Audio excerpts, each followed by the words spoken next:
Artileri terekam memangsa awak mortir angkatan bersenjata Ukraina. Rekaman detik-detik penyerangan diunggah di Telegram pada Minggu 2 Februari 2025. Dalam keterangan unggahan disebutkan, inilah momen pengintaian udara yang mengungkap posisi penembak mortir 120 mm unit Ukraina.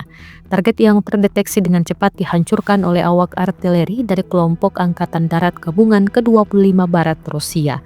Sejumlah personel Ukraina dikabarkan tewas di tempat. Rekamannya pun kini telah menuai berbagai komentar dari warganet.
Download Tribun X sekarang, menghadirkan lokal menjadi Indonesia.